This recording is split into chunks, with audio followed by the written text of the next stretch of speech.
అందరికీ నమస్కారం. Welcome to Prajakshetram. Prashant Kishor గారు అనూహ్యంగా టీడీపీతో చర్చలు జరపడంతో ముందు నుంచి జన సైనికుల్లో టీడీపీ పట్ల ఉన్న అనుమానాలు మరింత బలపడ్డాయి. రాష్ట్రంలోని రాజకీయ పరిస్థితులు వైసీపీ మళ్లీ అధికారంలోకి రాకుండా అడ్డుకోవాలని ముందు వెనుక ఆలోచించకుండా టీడీపీతో పొత్తు ప్రకటన చేశారని జన సైనికులు, మేధావులు అభిప్రాయపడుతున్నారు.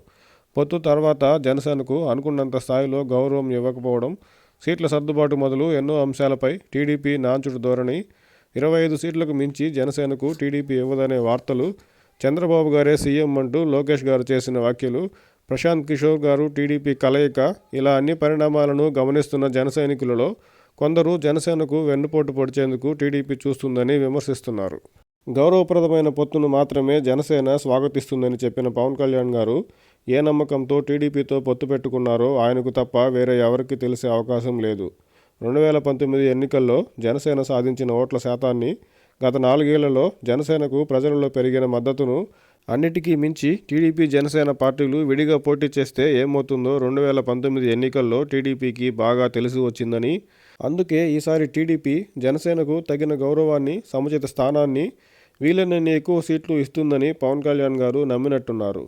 అయితే రాజకీయాల్లో ఒక పార్టీ నమ్మిన దాన్ని మరొక పార్టీ నెరవేర్చాలనే సిద్ధాంతం లేదు కదా.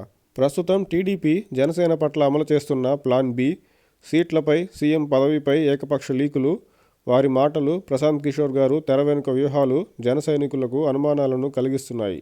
ఈ అనుమానాలను టీడీపీ జనసేనపై పన్నుతున్న వ్యూహాన్ని ఛేదించలేని స్థితిలో పవన్ కళ్యాణ్ గారు ఉంటే అది టీడీపీని గుడ్డిగా నమ్మిన ఆయన అమాయకత్వమే తప్ప టీడీపీది వెన్నుపోటు ఎలా అవుతుంది? టీడీపీ, జనసేన క్యాడర్లో ఎక్కడ చూసినా అంతటా ఒకటే చర్చ. చంద్రబాబు గారే సీఎం అంటూ లోకేష్ గారు చేసిన వ్యాఖ్యలు జన సైనికుల్లో రేపిన దుమారం ఇప్పుడప్పుడే ఆగేటట్టు లేదు. ఆ వెంటనే ప్రశాంత్ కిషోర్ గారు హైదరాబాద్లోనే ఉండడం, ఆయన టీడీపీకి గత 2 నెలల నుంచి తెర వెనుక సలహాలు ఇస్తున్నారని వస్తున్న వార్తలు మరిన్ని అనుమానాలకు దారితీసింది.